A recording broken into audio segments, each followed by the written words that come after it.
I'm Amelia Reed, 31 years old, and 3 weeks ago my father sent me a text that shattered every illusion I had left about my family. Don't try coming to the gathering. We've decided it's best to cut ties, for the sake of the family business. His words hit harder than I ever expected. But instead of begging for a seat at their table, I did something no Reed was supposed to do. I pulled the plug on the $2 million loan I'd co-signed for them. I thought that would be the end of it. I was wrong. Yesterday, my parents showed up at my office unannounced, with their lawyer, and a folder full of forged documents with my name on them. What happened next changed everything. Before I share the full story, let me know in the comments where you're watching from. And if you've ever felt like the outsider in your own family, hit like and subscribe. You need to hear how this ends. So, where do I even begin? Growing up in Sterling Heights, New York, should have been by all outward appearances an idyllic childhood. Our grand 4-story townhouse, nestled among historic brownstones, with its meticulously manicured gardens and antique brass fixtures, had graced the pages of architectural magazines. To anyone looking in, the Reed family epitomized success. My father, Arthur Reed, was a titan of commercial real estate, a self-made man who had built Reed Investments from the ground up. My mother, Eleanor, was the elegant, poised architect of our social calendar.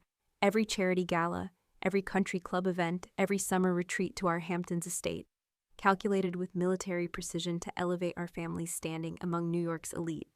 But behind the gleaming facade, inside those polished walls, life was anything but idyllic.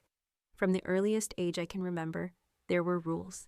Not just normal household rules like finish your homework or clean your room. These were unspoken edicts about maintaining appearances, about projecting the perfect image of the Reed family. "Amelia, fix your posture," my mother would whisper, her voice a silken steel blade, at crowded charity functions, even if I was just 12 years old and trying to balance a plate of canapes. "Amelia, your grades are excellent, but Daniel has been accepted to the debate team, and he's excelling in his pre-med internships," my father would say, somehow managing to make my 4.0 GPA, my academic scholarships, feel utterly insufficient compared to my older brother's extracurriculars. Daniel was 3 years my senior, and from the moment he could walk, he was groomed to inherit Reed Investments. He possessed my father's unwavering confidence, his shrewd business acumen, and my mother's effortless social grace. I had neither. I was too bookish, too serious, too concerned with abstract notions like fairness and justice, rather than the cutthroat pursuit of advantage. "That's not how the real world works, Amelia," became my father's constant refrain, a dismissive wave of his hand. Whenever I dared to question why things couldn't be more equitable, more kind. I remember when I was 13.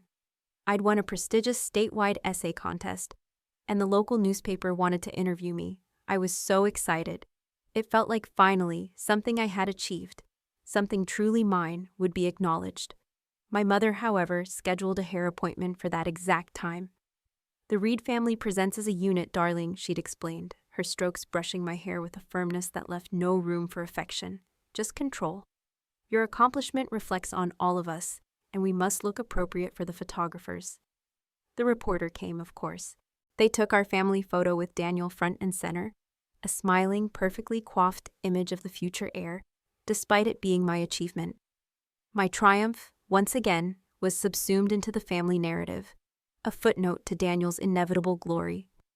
When college applications arrived, I set my sights on Yale Law School. It was my dream, my escape. "Harvard Business School would keep you closer to home," my father suggested, his tone laced with expectation, though we all knew he meant closer to Reed Investments, closer to his control. When Yale accepted me with a partial scholarship, my parents' response was telling, but not in the way you might expect. "We'll cover the rest," my father said, his voice flat, devoid of pride. "But we expect you to bring that education back to Reed Properties. Your legal mind will be an asset." I couldn't.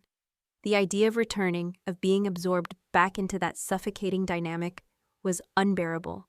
I worked 3 campus jobs, library assistant, research aide, even a late-night barista gig, to pay my own way. During holidays, the dinner table at the Sterling Heights townhouse became a silent battlefield of passive-aggressive comments. "Daniel closed the Kensington deal today, largest acquisition in the company's history. my father would announce, his voice booming with pride, followed by a pointed, "Amelia, pass the potatoes." My academic achievements, my rigorous internships, my legal publications, they all became hushed footnotes in family conversations, easily forgotten in the shadow of Daniel's corporate victories. After graduation, Daniel stepped seamlessly into his VP role at Reed Investments, his path laid out, paved with gold. I, on the other hand, accepted a position at Sterling & Thorne, a prestigious corporate law firm in Los Angeles. My parents attended my law school graduation, of course, but left early to attend a networking event for Daniel back in New York. "Los Angeles is so far away, Amelia," my mother complained when I shared my job offer. "There are excellent firms in New York. You could be so close to us." "This is the opportunity I've worked for, Mother," I explained, trying to keep my voice steady, trying to convey the immense sense of accomplishment. "Your brother is working for what really matters," my father countered, his tone dismissive. "Family." The irony was lost on him. Distance, it turned out, provided invaluable perspective. In Los Angeles, I built a life defined by my own standards, on my own terms. My apartment wasn't as grand as my childhood home, but it was mine. My colleagues respected me for my work, for my sharp legal mind, not for my last name. For the first time in my life, I felt like I could breathe, truly breathe. Then I met Ethan Cole. It was at a charity fundraiser, ironically, one of those glittering events my mother would have orchestrated. He taught English at a public high school in a challenging neighborhood and volunteered his evenings working with first-generation college applicants. His laugh was genuine, a deep rumbling sound that made my chest ache with its honesty. His ambitions were admirable, though modest by Reed family standards. We connected instantly. He saw me, Amelia, not the Reed family lawyer. He saw my drive, my passion for justice, my quiet kindness. After 6 months of dating, I brought Ethan to New York for Thanksgiving. The disaster began the moment we arrived. "A teacher?" my mother repeated, her voice dripping with incredulity, when Ethan excused himself to take a call from a worried student who was struggling with a college application essay. "Amelia, darling, you could have your pick of suitable partners. Why choose someone so limited?" "He's not limited, Mother," I countered, my voice tightening. "He's changing lives. He's inspiring young people." "At what salary?" my father interjected, without even looking up from his newspaper. "How will he contribute to your future, to our legacy?" "Not everything is about money," I argued, the familiar knot forming in my stomach. My father's laugh was dismissive, a harsh, humorless bark. Says someone who's never had to worry about it. The profound irony that I'd been financially independent, paying my own way, since college seemed entirely lost on him, or perhaps willfully ignored. Throughout dinner, my parents directed conversation exclusively toward Daniel and his new girlfriend, Sophie Miller, daughter of State Senator James Miller. They asked about Sophie's family connections, her political lineage, her impeccable social resume, while pointedly asking Ethan which subway line he took to work. Later that night, in the quiet sanctuary of my childhood bedroom, Ethan held me as I cried. "They'll never see me," I whispered, the words choked with tears. "No matter what I achieve, no matter what I do, it's never enough. I'm always less than Daniel, less than Sophie, less than their expectations." "Then it's their loss," he said simply, his voice a steady anchor in my emotional storm. "Because I see you, Amelia. You're extraordinary. You're everything." We left the next morning, a full day earlier than planned. My mother's parting words, delivered with a saccharine smile and a pat on my arm that felt more like a dismissal, still echo in my mind. "Think about what you're doing with your life, Amelia. Daniel has already made partner at the firm and has a suitable relationship. You're not getting any younger." Back in Los Angeles, I threw myself into my work with a vengeance. I was determined to prove her wrong, to prove them all wrong. I made senior associate faster than anyone in my firm's history. It felt good, the achievement, the recognition from my colleagues and the managing partners. But the joy, the triumph, always felt hollow when I called my parents to share the news. "That's nice, dear," my mother would say, her voice bland, uninterested. "Did you hear Daniel and Sophie are engaged? The wedding will be at the Miller estate next summer. You simply must come." My accomplishments were always dwarfed, always overshadowed. Then 3 years ago, my father called. It was unusual. He rarely called me directly unless it was about a family obligation or to criticize something. This time, his tone was almost solicitous. "Amelia," he said, "I need a small favor." Reed Investments was expanding, launching a massive new development in downtown Manhattan, and they needed a $2 million loan. The banks want additional security, he explained, his voice smooth, persuasive. "Your credit score is excellent, darling. And as family, we need you to co-sign. Just a formality. Against my better judgment, against Ethan's worried advice. Are you sure about this, Amelia? What exactly are they risking?" I agreed. "Family helps family," my father said, his voice laced with the only genuine appreciation I'd ever heard from him for one of my accomplishments. When my stellar credit score could benefit him, the profound irony of his selective application of that principle was entirely lost on him, then and now. Looking back, that was the only time my father had ever truly valued something I had built. The breaking point, the final irreparable fissure, came 3 weeks ago. It was supposed to be a celebratory dinner. Daniel and Sophie had just announced they were expecting their first child, the first Reed grandchild. My parents naturally rented out the entire rooftop restaurant at the Metropolitan Grand Hotel in Los Angeles. Ethan and I flew in specially for the occasion.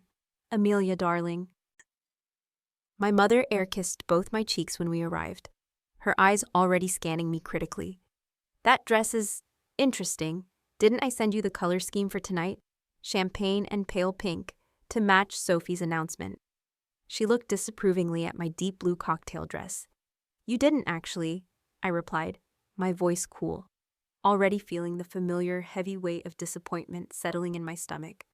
"Well, everyone else managed to coordinate," she said, gesturing to the sea of champagne and pale pink attire around us, a tableau of forced elegance. "Never mind, at least you're here. Daniel was worried you might be too busy with that case you mentioned, the Wallace merger." I'd mentioned it once, briefly, during our last phone call. A multi-billion-dollar deal, one I was helping to negotiate as lead associate. A case that could make or break my path to early partnership at Sterling and Thorne. My mother had changed the subject within 30 seconds. Throughout dinner, my parents doted on Sophie and Daniel, the next generation of Reeds. "The next generation will have quite the legacy," my father announced, his champagne flute raised high, a triumphant gleam in his eyes. "Daniel has just been made the youngest senior partner at Reed Investments. The Miller connection has already brought 3 new major clients, and now, a grandchild." Ethan squeezed my hand under the table. He knew how hard I'd worked for my own senior associate promotion, a fact my parents had acknowledged with all the enthusiasm of someone noting a change in weather. "Amelia," Sophie turned to me, her perfect blonde hair gleaming under the chandeliers, a picture of effortless grace. "Will you be bringing Ethan to the family gathering next month? Mother-in-law has arranged for a feature in New York Magazine, 3 generations of Sterling Heights elite families."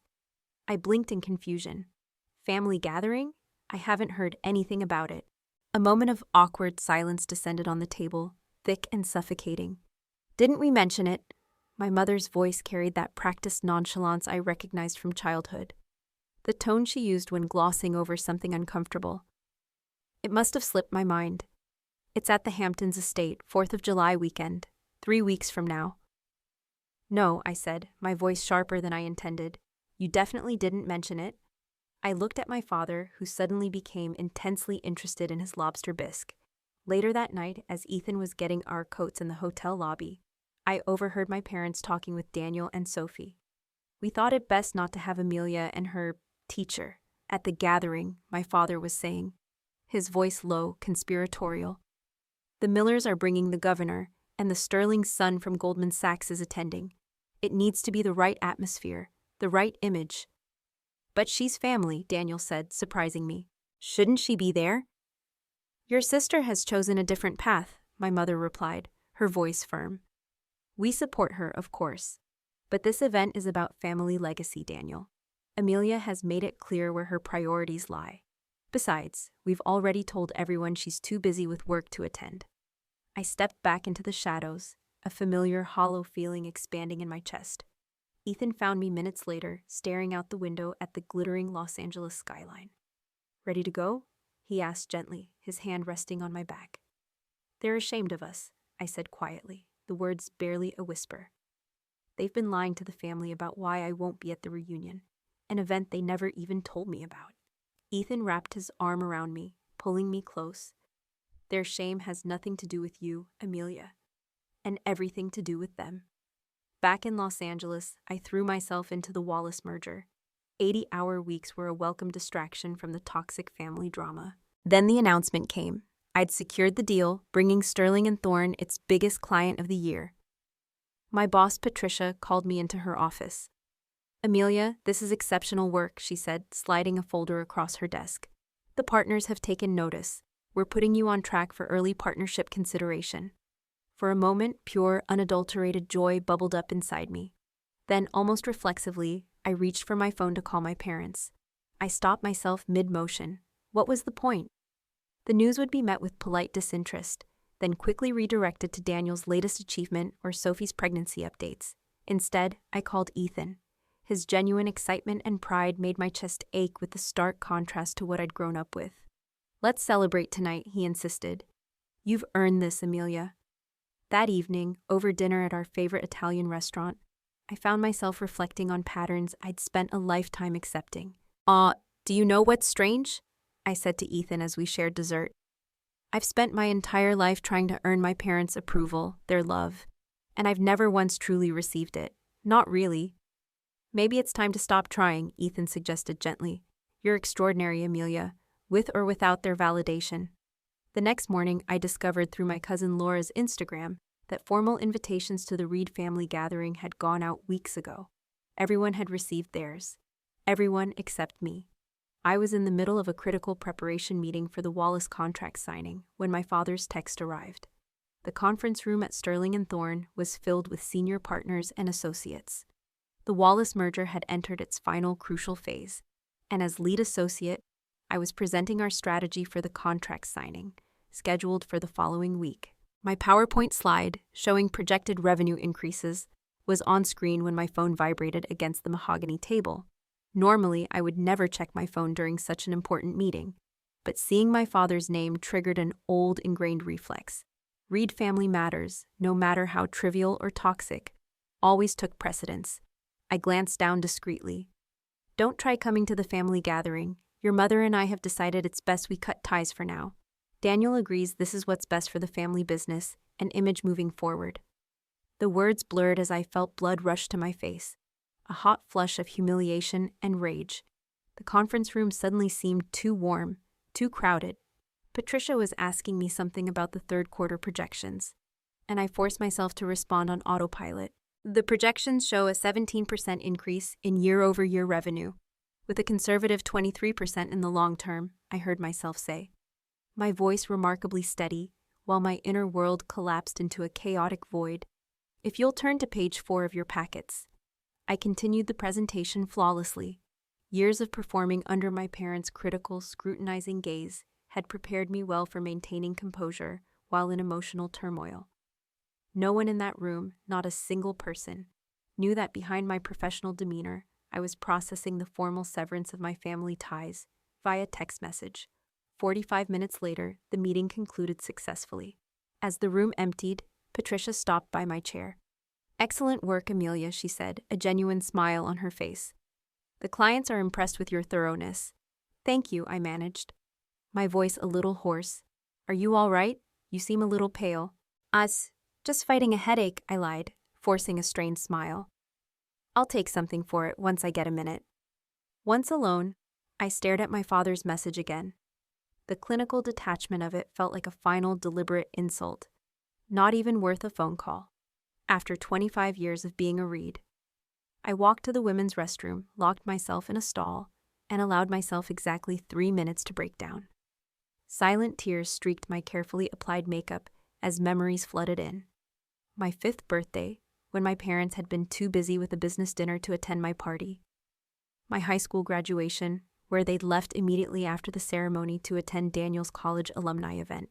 Law school graduation, where they'd stayed just long enough for photographs, for the optics. At minute 4, I dried my eyes, reapplied my makeup, and returned to my office. I had a decision to make. My finger hovered over my phone's keyboard for what felt like an eternity. I typed and deleted numerous responses. "After everything I've done for this family, how dare you dismiss me like this? Is this really about family image, Or the fact that I won't blindly follow your path, your antiquated rules? In the end, I deleted them all. I typed a single word: understood. It felt both incomplete and perfectly appropriate. What else was there to say? 3 decades of trying to earn love and respect had culminated in this moment of cold, textual rejection. Arguing would only validate their power over my emotions, over my worth. I sent the text. Then immediately, I called Ethan. They formally cut me off, I said when he answered, my voice remarkably calm, even to myself. Dad texted me during the Wallace meeting. Texted you? Ethan's voice was incredulous. My God, Amelia. It's actually clarifying, I said, surprising myself with the truth of it. No more gray area, no more trying to earn a place at the table, no more wondering if I'm good enough. I'm leaving school early, he said, his voice firm. I'll meet you at home. No, finish your day, I insisted. I'm okay, really. But I need to talk to you about something when you get home. The loan, the $2 million loan my father had me co-sign 3 years ago. The one thing that still tethered me legally to Reed Investments. During lunch, I researched my options as a co-signer.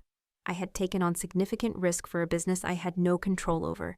If Reed Investments defaulted, my own financial future, everything I'd built, would be jeopardized.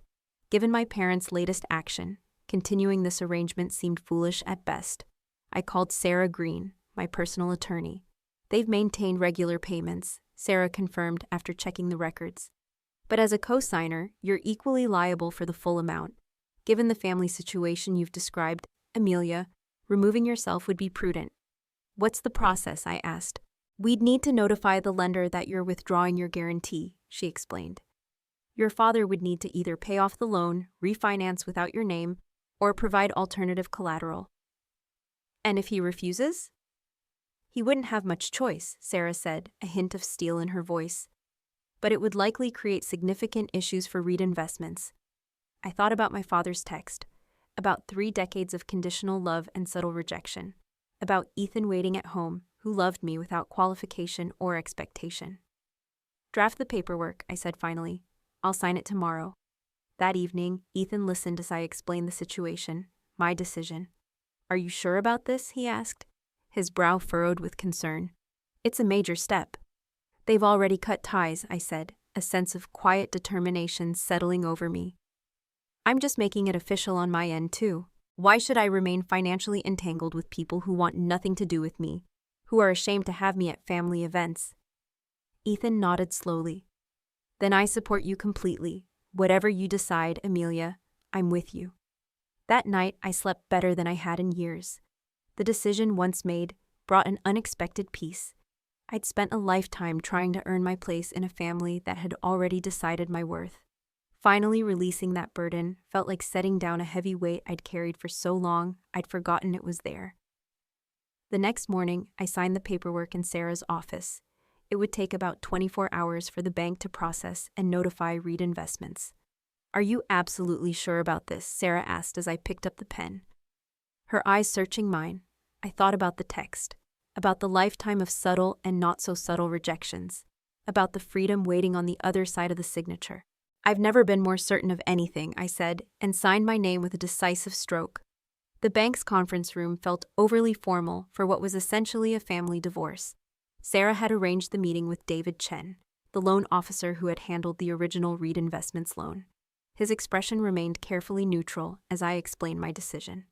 Ms. Reed, removing yourself as guarantor is certainly your right, he said, straightening his already impeccable tie. However, I should inform you that this will trigger several clauses in the loan agreement. Reed Investments will need to provide additional collateral within 30 days or face accelerated repayment terms. I understand, I replied, my voice steady, betraying none of the turmoil inside. Have there been any issues with payments so far? David glanced at the file. No, payments have been timely, but your personal guarantee was a significant factor in the favorable terms they received. Sarah interjected, her voice firm. My client's decision is final, Mr. Chen. Please process the paperwork as quickly as possible. As David left to make copies, I stared at the Los Angeles skyline visible through the window. Reed Investments headquarters was just 3 blocks away, a gleaming tower with my family name emblazoned across the top. A building I had never worked in, never been invited to contribute to, despite my legal expertise. You're doing the right thing, Sarah said quietly, interrupting my thoughts. I reviewed their financials. They can handle this. Your father will need to use other business assets as collateral. But Reed Investments is fundamentally solid. This won't bankrupt them. It will just inconvenience them. Why did he need me as a co-signer in the first place then? I asked. A lingering question that had always bothered me. Your credit score got them a significantly better interest rate, she explained, her voice hesitant. And what? I prompted. Based on the timing, Sarah continued, I suspect your father had overextended on other projects. Your guarantee let him avoid having to disclose certain other liabilities to the bank. It was a way to bypass more stringent review. The revelation shouldn't have hurt, not after everything else. But it did. I hadn't been needed as family, I'd been used. As a financial tool. David returned with the documents. I read each page carefully, my legal training ensuring I understood every clause. When I reached the final page, I paused, pen hovering above the signature line. A memory surfaced. My father's office, 3 years ago, the heavy fountain pen he'd handed me to sign the original loan documents. Just a formality, Amelia, he'd said dismissively. Family helps family. Though if you'd joined the company as we wanted, this wouldn't be necessary. Even his request for help had come with criticism. I signed my name with decisive strokes, then handed the document back to David. The bank will process this immediately, he said. Reed Investments will be notified by tomorrow morning. Thank you, I replied, standing to leave. Sarah gathered her briefcase, and we walked out together. In the elevator, I felt a curious lightness. Is it strange that this feels more final than my father's text? I asked Sarah. Not at all, she replied, her smile gentle. You've taken back your power, Amelia. That's significant. Back at my office, I immersed myself in work. The Wallace merger needed my full attention, and focusing on it provided welcome distraction from wondering how my family would react. I worked late, ordering dinner at my desk and finalizing contract details until nearly midnight. Ethan texted around 10. Everything okay? Yes, I replied. Just working late. See you at home soon. When I finally left the office, Los Angeles's nighttime skyline glittered against the dark sky. I paused on the sidewalk, looking up at the stars, barely visible through the city lights. For the first time in my adult life, I was truly independent, professionally successful, and completely untethered from family obligation. The sensation was terrifying and exhilarating in equal measure. At home, Ethan had waited up, a glass of wine ready for me. How are you feeling? He asked, as I slipped off my heels. Lighter, I admitted, and a little scared. They'll find out tomorrow. Whatever happens, Ethan said, pulling me into his arms, we'll handle it together, always. I fell asleep in his arms, my dreams, for once, unburdened by family expectations. The notification would reach my father's desk first thing in the morning, 9:00 a.m. Eastern Time, 6:00 a.m. in Los Angeles. I had set my morning accordingly, ensuring I would be in meetings with clients when the inevitable fallout began. At 7:30 a.m., I was already at my desk reviewing documents when my phone rang. Daniel's number. I sent it to voicemail. At 7:45 a.m., my mother called. Then my father. I silenced my phone and headed into my first meeting. By noon Los Angeles time, I had 17 missed calls. By lunchtime, my phone had become a battlefield of notifications.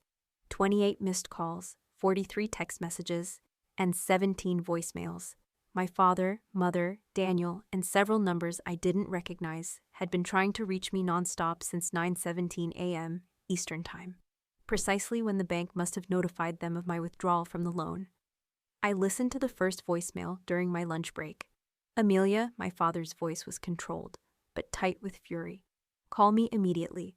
What you've done is completely unacceptable. This jeopardizes everything we've built. Do you understand the gravity of this? The second voicemail from my mother. Amelia, what were you thinking? Your father is beside himself. The bank is demanding additional collateral by the end of the month. You need to fix this, darling. Immediately. The third from Daniel. Becca, what the hell? Dad's going ballistic. Call me back. Seriously, what did you do? The fourth from an unfamiliar number. Ms. Reed, this is Gregory Hayes, accountant for Reed Investments. This is regarding an urgent financial matter. Please return my call as soon as possible. I set my phone down and continued eating my salad. a strange, profound calm settling over me. For the first time in my life, a Reed family crisis wasn't my crisis. I had removed myself not just from the loan, but from the obligation to manage their emotions and expectations. My assistant Chloe knocked on my office door. "Amelia, there's a call for you online too. The man says he's your father's attorney and it's extremely urgent." "Take a message please, Chloe," I said, not looking up from my documents. "I have the Wallace contract review in 15 minutes. Chloe hesitated. He was very insistent. "I'm sure he was," I replied, a small wry smile playing on my lips. "But I'm more concerned with our actual clients right now." The afternoon proceeded with more calls, all sent to voicemail. Around 3 o'clock, my colleague Brenda stopped by my office. "Amelia, there are 2 people in reception asking for you," she said carefully. "An older couple, they seem agitated." My stomach dropped. "My parents." "I want you to tell them you're in meetings all afternoon," I said, "because you actually are." I considered for a moment. "No, tell security to escort them out. They don't have an appointment, and I have nothing to say to them right now." Brenda raised an eyebrow, a flicker of surprise in her eyes, but nodded. "You got it, boss." 20 minutes later, she returned. "Well, that was dramatic. Your father threatened to call the managing partner. Security had to physically block him from the elevators." I felt a flash of embarrassment, then a surge of anger. "I'm sorry they put you in that position, Brenda." "Don't apologize," she said, waving a hand. "Whatever's happening, Amelia, you're handling it like a boss. You stood your ground. If you need anything..." "Thanks, Brenda." By 5 o'clock, my father had indeed called the managing partner, who summoned me to his office. "Amelia," Richard Maxwell said as I entered, his expression unreadable. "Your father seems to think you're avoiding his calls regarding an urgent business matter." "I am," I replied honestly, my gaze steady. "It's a personal issue that has no bearing on my work here, Mr. Maxwell." Richard studied me for a moment. He mentioned a loan situation, a personal financial decision, he said, that affects his business. "It's not our firm's concern," I reiterated. "He was quite insistent about speaking with you." "I'm sure he was," I said, my voice unwavering. "But with all due respect, I'm in the middle of finalizing the Wallace merger. That's where my professional attention belongs right now." Richard nodded slowly. "The Wallace merger is indeed our priority, Amelia. Your work here is exemplary. That's what matters to this firm." "Thank you." As I left his office, my phone vibrated again. "Daniel." This time I answered. "What the actual hell, Amelia?" he demanded without preamble. "Do you have any idea what you've done?" "I removed my name from a loan I should never have been asked to co-sign in the first place," I replied calmly, "after being informed via text that I'm no longer welcome in the family." "That's not..." Daniel began, then stopped, his voice faltering. "Dad didn't mean..." "Yes, he did." I cut him off, my voice sharp with years of suppressed anger. "And you know he did. You apparently agreed with him, according to his text." Silence on the line, thick with unspoken truths. "I never said that." "It doesn't matter, Daniel," I said, the exhaustion seeping into my voice. "This isn't about the Hamptons gathering anymore. This is about 25 years of being treated as an afterthought, as a disposable asset, unless my credit score was needed. The bank is demanding $2 million in additional collateral by month end," Daniel said, his voice tight, strained. "Dad's having to liquidate investments at a loss to cover it." "That sounds like a business problem for Reed Investments to solve," I replied, my tone deliberately detached. "I'm no longer involved, remember?" "Amelia, this is vindictive." "No, Daniel, vindictive would be calling the bank to report the suspicious timing of the original loan relative to Dad's other projects, something Sarah noticed that might interest their fraud department. I'm simply protecting myself from future liability, self-preservation." Another long silence. "Dad wants to meet." "I have nothing to say to him. He'll be in Los Angeles tomorrow, the Beaumont Hotel, noon. I'll be working. Amelia, please. Just hear him out, please." I thought about it for a moment. Perhaps a face-to-face conversation would provide the closure I needed, a final, definitive break. "Fine, noon, but I have a 1 o'clock meeting. I won't be missing it." "Thank you," Daniel sounded genuinely relieved. "And Amelia, for what it's worth, I never agreed with cutting you out, not ever." I ended the call, unsure whether to believe him. By the end of the day, the missed call count had reached 68. My father's accountant alone had called 12 times. I had 3 emails from the family attorney and a text from my mother that simply read, "You've broken your father's heart." I shut down my computer and gathered my things. Ethan had texted that he'd pick up dinner on his way home. The thought of his steady, unwavering presence was the only thing that had kept me grounded through this tumultuous day. As I left the building, my phone rang again. The caller ID showed Reed Investments. I declined the call and stepped into the warm Los Angeles evening, leaving the Reed family crisis behind me, at least until noon tomorrow. The Beaumont Hotel lobby gleamed with old-world elegance, crystal chandeliers, polished marble columns, and frescoed ceilings that had witnessed a century of Los Angeles history.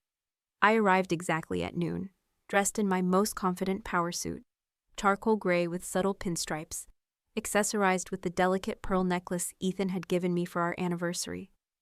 My father and mother were already seated in a secluded corner of the lobby lounge, my father checking his watch impatiently. They hadn't seen me yet, and I took a moment to observe them. They looked smaller somehow, less intimidating than the towering figures of my childhood. My father's hair had more gray than I remembered, his shoulders a little stooped. My mother's posture, usually ramrod straight, was just slightly slumped. I approached their table. "Hello." They looked up. My mother's face immediately arranged itself into the society smile I knew so well, a practiced mask of warmth. My father's remained impassive, his jaw set. "Amelia, darling," my mother reached for my hand. I allowed the brief, fleeting contact before sitting down. "I can only stay 45 minutes, I said, my voice clear and even. "I have a client meeting at 1. My father's jaw tightened, a muscle twitching. "This family emergency takes precedence over any meeting, Amelia." "Not for me," I replied evenly. "What did you want to discuss?" A waiter approached. My father ordered coffee for himself and tea for my mother without consulting her. I requested sparkling water. "You've put us in an impossible position," my father began, once the waiter left, his voice low, seething with barely contained anger. "The bank is demanding additional collateral. We don't have liquid access to $2 million right now. We're having to sell off assets at a significant loss." "That's unfortunate," I said, my tone deliberately flat, devoid of sympathy. "But it's a business problem with business solutions. You have multiple properties that could serve as collateral. Properties that are already leveraged for other projects." His voice rose slightly before he caught himself, glancing around at nearby tables. "Amelia, this is vindictive and childish. We are your family." "Harold," my mother touched his arm, her voice placating. "Let's stay calm." She turned to me, her voice softening to the persuasive tone she used for difficult donors at charity functions. "Amelia, sweetheart, we understand you were hurt by your father's message. It was poorly worded, sent in a moment of frustration, darling. Of course, we don't want to cut ties, really." "Really?" I kept my voice level, my eyes fixed on hers. "Because don't try coming to the family gathering. Your mother and I have decided it's best we cut ties for now." "Daniel agrees" seems pretty unambiguous to me. What part of that implies you don't want to cut ties? My mother's eyes widened slightly, darting to my father. "That's not exactly." "It was direct and to the point," my father interrupted, his voice firm, almost relieved to shed the pretense. "We've been dancing around this issue for years, Amelia. Your lifestyle choices and career path are your business, of course, but they don't align with the Reed family image we're cultivating. We're a family built on legacy, on power, on a certain kind of ambition. Your insistence on corporate law instead of family business, your constant questioning of how we do things, your relationship with that teacher. It's been a distraction we can't afford right now, not with the Miller connection and the governor taking an interest in our new developments." The brutal honesty was, in a strange way, refreshing after years of veiled criticism and passive-aggressive comments. "So I'm bad for the brand," I said, a bitter laugh escaping my lips. "That's been clear for years. Why the loan then? Why involve me financially if I'm such a liability, such a distraction?" A flicker of discomfort crossed my father's face, quickly masked. "That was a practical business decision," he said, regaining his composure. "Your credit rating got us favorable terms, which you're now losing because you decided to cut me out via text message. We could have discussed the family separation more gradually if you hadn't reacted so impulsively." "Impulsively?" I laughed, the sound harsh even to my own ears. "I've spent 25 years trying to earn your approval, your love, There was nothing impulsive about my decision. It was long overdue. Amelia, my mother leaned forward, her voice suddenly pleading. You know we love you. We've always supported you. Have you? I challenged, my voice rising slightly, the dam breaking. When? When you scheduled over my awards ceremony at 13? When you left my law school graduation early for Daniel's alumni event? When you dismissed Ethan because he's just a teacher? When you lied to the entire family about why I wasn't invited to the Hamptons gathering, an event you didn't even tell me about? My mother flinched, her eyes wide with uncharacteristic vulnerability.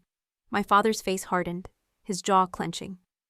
We gave you every advantage, he said coldly, his voice laced with contempt. The best schools, connections, opportunities. Most people would kill for what we gave you.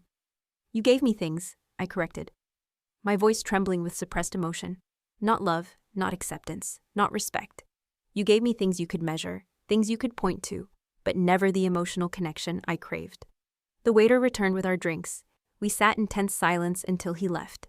What will it take? My father finally asked, his voice businesslike, his eyes narrowed. To get you to reinstate your guarantee on the loan? It's not happening, I said simply. I've removed myself from financial entanglement with Reed Investments, and that's final. My father's face flushed with anger, a vein throbbing in his temple.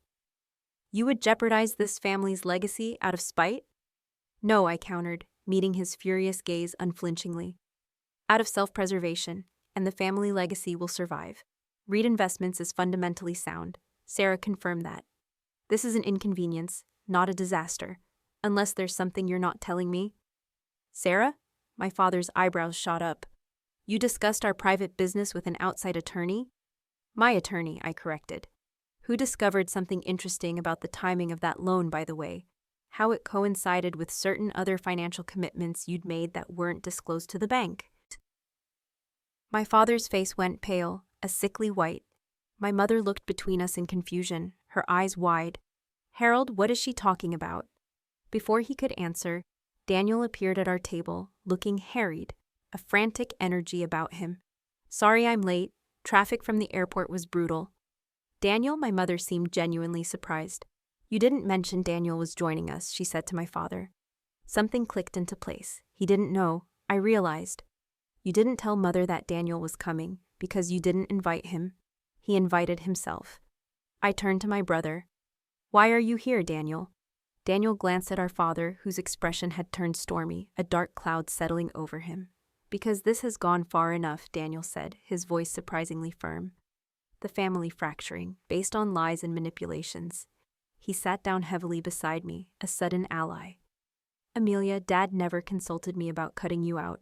I found out when you did, when Mother mentioned your text response at dinner. Don't be dramatic, Daniel, our father said dismissively. We discussed the gathering guest list extensively. We discussed keeping the focus on family legacy and the Miller connection. We discussed the tone of the guest list, Daniel corrected, his eyes fixed on me. You never mentioned explicitly uninviting Amelia. It was implied, our father insisted, trying to regain control. No, it wasn't, Daniel said, shaking his head. And I would never have agreed to that, Becca. You have to know that. I studied my brother's face, seeing genuine distress there, a flicker of the kind older brother I'd occasionally glimpsed in childhood. Then why didn't you call me after finding out? I asked, my voice softer. Daniel looked down, shame coloring his cheeks. I should have. I got caught up in damage control with the investors who were at dinner. By the time I could process what had happened, you'd already removed your name from the loan. Speaking of which, my father cut in, regaining his aggressive posture. We need to resolve this financial situation immediately, Amelia. Reinstating your guarantee is the first step. Then we can discuss family matters later. Daniel shook his head. That's not why I'm here, Dad. My father's voice held a warning. Daniel, that's enough. Daniel ignored it. Amelia, there's something you need to know about that loan. Dad didn't just use your credit score for better terms. 3 years ago, Reed Investments was overextended. Way overextended. Daniel, that's enough, my father snapped, his face turning an alarming shade of red. No, it's not, Daniel continued, his gaze unwavering as he looked at me. The Harborview project was in serious trouble. Cost overruns, permit issues, environmental complications. The banks were getting nervous. Dad needed your guarantee, because without it, We might have faced bankruptcy. The entire company. My mother gasped, her hand flying to her mouth, her eyes wide with shock. Harold, is this true?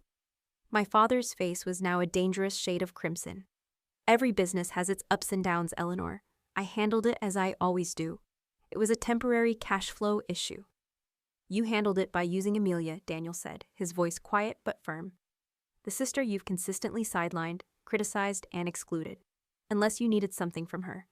I sat in stunned silence, processing this revelation. So when he asked me to co-sign, the company was actually in dire financial trouble. Not just a minor inconvenience. Serious enough that you needed my guarantee to avoid bankruptcy, I pressed. My voice barely a whisper. Which I would have told you about if you'd ever shown any genuine interest in the family business. My father exploded, his carefully constructed composure finally shattering. But no, you were too busy building your separate life, judging our values, bringing home inappropriate partners. Harold, my mother interrupted, looking genuinely horrified. Daniel leaned forward, his elbows on the table. Dad, stop. This is exactly the problem. You only value Amelia when she's useful to you. The rest of the time, you criticize and exclude her. You treat her like a pawn in your game. My father stood abruptly, grabbing his coat, his face a mask of fury. I don't have to listen to this. Amelia, you have 24 hours to reinstate your guarantee, or I'll have our attorneys examine every legal option for the damage you've caused. Sit down, Dad, Daniel said quietly, his voice cutting through the tension like a knife. Something in his tone made my father hesitate, half standing, half sitting. What do you mean more? I asked Daniel, my heart pounding. Daniel took a deep breath. After discovering what Dad had done with the loan, how precarious the situation was, I had our new financial officer review all the paperwork for Reed Investments. Amelia, Daniel slid some documents from his briefcase across the table, his hand trembling slightly. Your signature appears on 2 other loan documents. Equipment financing from 2020, and a line of credit from 2021. That's impossible, I said immediately, shaking my head. My legal mind automatically snapping into focus. I never signed anything else, ever. Daniel pushed the copies closer. These say otherwise. I stared at the signature lines. The handwriting resembled mine, but with subtle differences. Minute irregularities I could immediately recognize as forgeries. The slant of an A, the loop of an L, the slight hesitation on the R. They were close, but not mine, not truly. I never signed these, I said, looking up at my father, my voice flat with disbelief and dawning horror. You forged my signature. My father wouldn't meet my eyes. He looked away, his gaze fixed on some distant point in the elegant lobby. My mother had gone completely white, a ghostly pallor. Harold, tell me you didn't, she whispered. Her voice barely audible, utterly broken. It was necessary for the business, he said stiffly, his voice devoid of emotion, a desperate justification. Temporary measures during market uncertainties. Everything's been paid on time, no one was hurt.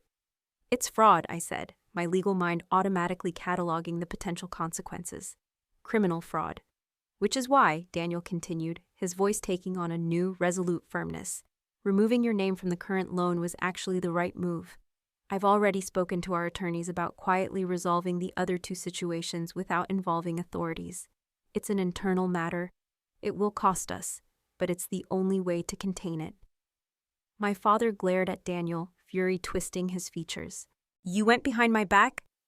I did what was right, Daniel replied firmly, meeting his father's furious gaze without flinching. Something I should have done years ago where Amelia is concerned. I won't be complicit in this anymore. I looked at my brother, truly seeing him in a new light for the first time in my life. This sibling I'd always seen as an extension of my father, his groomed successor, his loyal protege. Why are you doing this, Daniel? I asked, a tremor in my voice. Taking my side now, after all these years? Daniel was quiet for a moment, his gaze softening as he looked at me. Because I've been complicit in how this family has treated you, he said quietly, his voice thick with regret. I accepted the favoritism because it benefited me. I stayed silent when I should have spoken up. I let Dad make you feel small. Sophie's pregnancy. It made me think about what kind of family legacy I actually want to build. Not this, not what Dad's created. Not this house of cards built on lies and manipulation. My father stood again, this time grabbing his coat, his eyes blazing with a mixture of rage and desperation. This meeting is over. Amelia, reinstate the loan guarantee or face the consequences. Daniel will discuss your betrayal back in New York. My mother rose uncertainly, her eyes darting between her husband and her children, a conflicted, shattered look on her face. Harold, perhaps we should talk about this. No, Diana, my mother gave me one last, conflicted look before following my father, her head bowed slightly.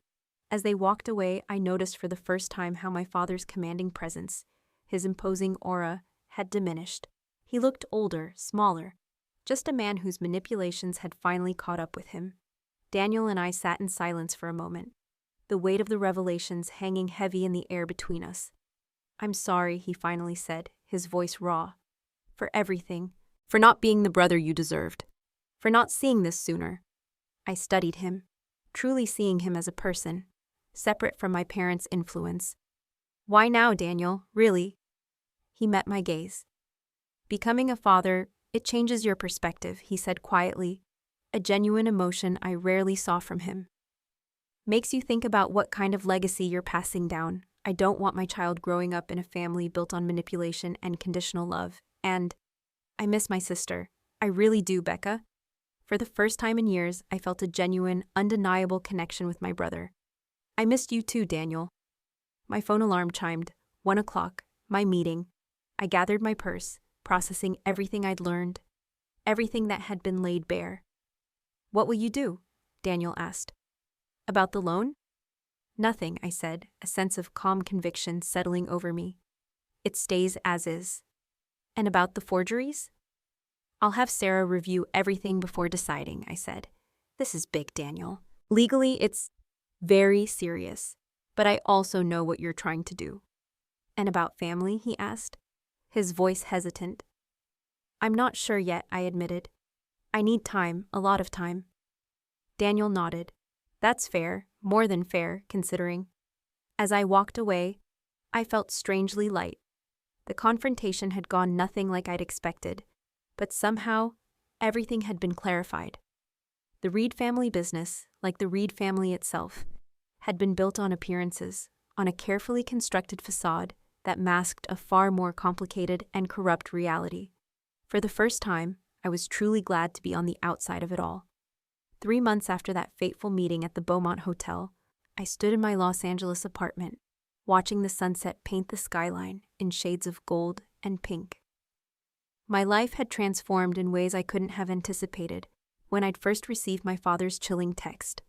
The immediate aftermath had been chaotic, as expected. My father had indeed pursued legal options, threatening lawsuits for breach of contract and damages, only to retreat quickly when his attorneys realized the full implications of the forged documents Daniel had discovered. The threat of criminal charges, of public humiliation, was too great. Reed Investments had secured alternative financing, absorbing the higher interest rate as the cost of doing business without my credit score. It was an inconvenience, as Sarah had predicted, but not a disaster for the company itself. My mother had called a week after our confrontation. Her voice, usually so polished and controlled, lacked its usual poise. Amelia, she'd said hesitantly, I want you to know. I had no idea about the loans, about any of it. Your father, he always handled the finances. I just managed the social aspects. I believe you, I'd replied, and surprisingly, I did. My mother had always been so singularly focused on social appearances, on maintaining their elite standing, that the financial machinations, the illicit dealings, would have been invisible to her, irrelevant to her sphere of influence. Your father and I, she'd paused, a deep sigh escaping her. We're taking some time apart. I'm staying with my sister in Connecticut for a while. That had surprised me more than anything. In all my childhood, I'd never seen my mother contradict my father, let alone leave him, even temporarily. I'm sorry, I'd said, meaning it. Don't be, she'd replied, her voice soft but firm. It's overdue. I've been thinking about what you said, about supporting you. You were right. I didn't. I was so focused on maintaining our social position, on the external image, that I never saw what it cost you, what it cost me. It wasn't an apology exactly, not a full, unequivocal one, but it was more self-awareness, more genuine reflection than I'd ever heard from her. It was a start. Daniel had called regularly since then. Our conversations were tentative at first, decades of complex family dynamics not easily undone. But gradually, we'd begun building a relationship independent of our parents, a true sibling bond. He and Sophie had invited Ethan and me to dinner when they visited Los Angeles last month. It was a surprisingly enjoyable evening. Sophie, far from the polished socialite I'd initially perceived, was warm and genuinely interested in my work, in my life.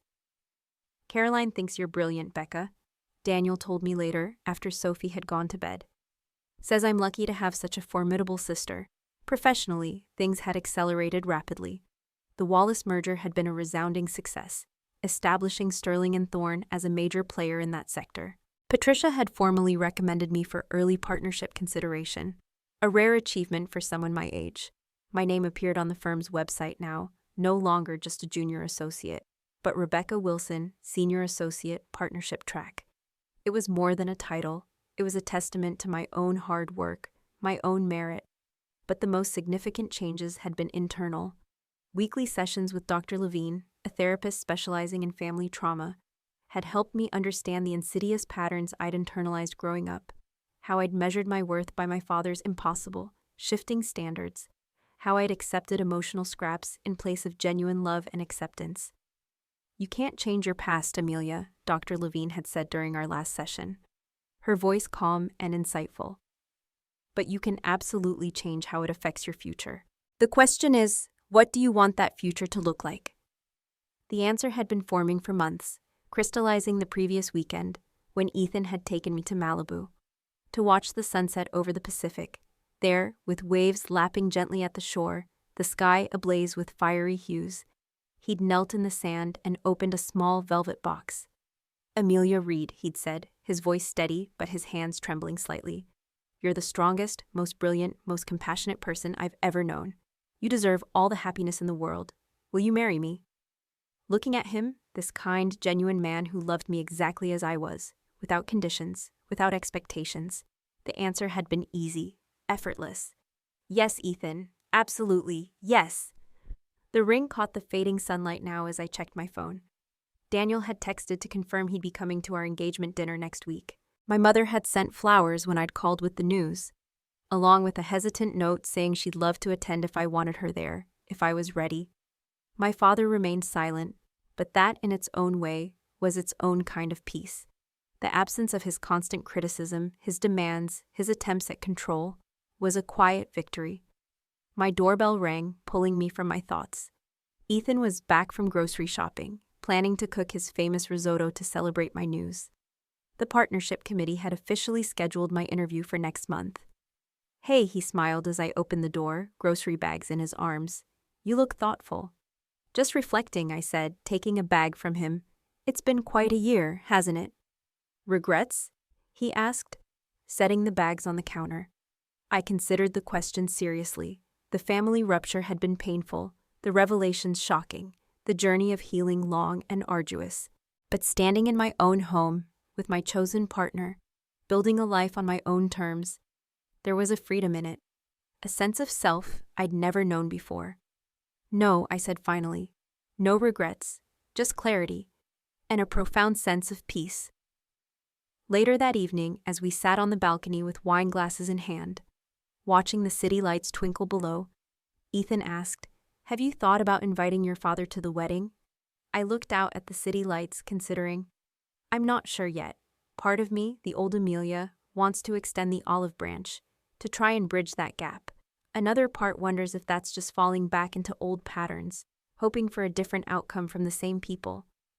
"Whatever you decide, Amelia, I support you completely," Ethan said simply, his voice filled with unwavering love. "Your family is whoever you want it to be now. It's built on love, on respect, on shared values, not just DNA." The truth of that statement settled over me like a warm, comforting blanket. Family wasn't defined by last names or blood. It was built through love, respect, and mutual support. Things I'd found with Ethan, with friends like Brenda, and even in the newly forming, fragile relationship with Daniel. The realization brought a deep, abiding peace. Whatever happened with my parents moving forward, I was no longer that desperate to please daughter, measuring her worth by their approval. I was Amelia Reed, soon-to-be partner, soon-to-be married, author of my own story. And as I sit here sharing this journey with you, I want to ask, have you ever had to walk away from something familiar, something you thought defined you, to truly find yourself? Did you discover, as I did, that sometimes the hardest choices lead to the greatest freedom? Drop your thoughts in the comments below, share your own story. And if this resonated with you, please like, subscribe, and share it with someone who might need to hear that standing up for yourself isn't selfish. It's necessary. Thank you for listening to my story, and remember, your worth isn't determined by those who couldn't see it, but by the courage you find to honor it yourself.